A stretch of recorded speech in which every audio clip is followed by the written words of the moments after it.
কথা ছিল 6টার দিকে বের হয়ে যাব। ঘুম থেকে উঠে 6:30 আমার সঙ্গেই এমন হয় অ্যাজ অলওয়েজ।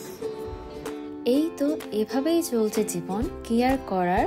ধুমধাম শাওয়ার নিয়ে এখন রেডি হচ্ছি। আর আজকে আমি যেই শাড়িটা পরেছি এটাও আমার মায়ের শাড়ি, আর বহু বছর আগে।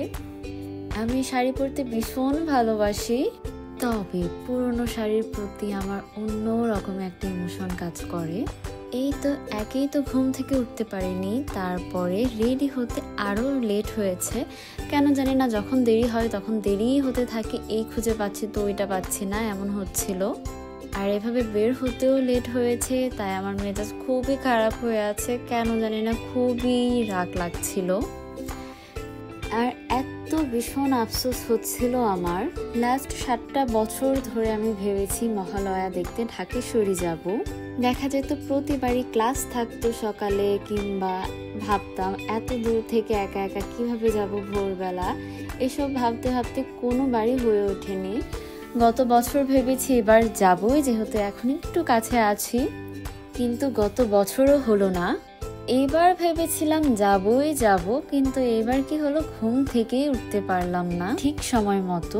আমি ফিল করি এই বছরটাই আমার জন্য সবকিছুর শেষ।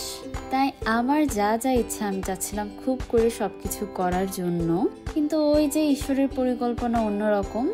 যাই হোক, এর মাঝে কাণ্ড আরেকটা যা করেছি আমি, আমার চশমাটা যে কোথায় ফেলে দিয়েছি বলতেই পারি না। হাতে নেই, ব্যাগে নেই। এটা এদিককার মন্দিরে আসার পর আমি খেয়াল করলাম। তারপর আর কি পাগলের মতো সব জায়গায় খুঁজছিলাম। তারপরে দেখি এই দুর্গা মণ্ডপের সামনে পড়ে আছে। আমার ভাগ্য ভালো যে আমি পেয়ে গিয়েছিলাম, কিচ্ছু হয়নি চশমার। এই তো এরপর খেতে গেলাম। আজকে যেহেতু মহালয়া ভেজ ডে, তাই আমরা আজকে নিরামিষে খেয়েছিলাম পুরো দিন। আর এখানে এত বেশি অন্ন দেয় যে খেয়ে শেষই করা যায় না। দেখা যায় প্রতিবারই খাবার থেকে যায়। এই তো খাবার দাবারের পর্ব চুকি, এবার রিক্সা নিয়ে নিলাম, বাসার পথে রওনা হচ্ছি। আর মনে মনে ভাবছিলাম কোনো যানজট ছাড়া যদি একটানা বাসায় চলে যেতে পারতাম, কিন্তু এই কি আর হয়। যাই হোক, bye for now, see you in the next video.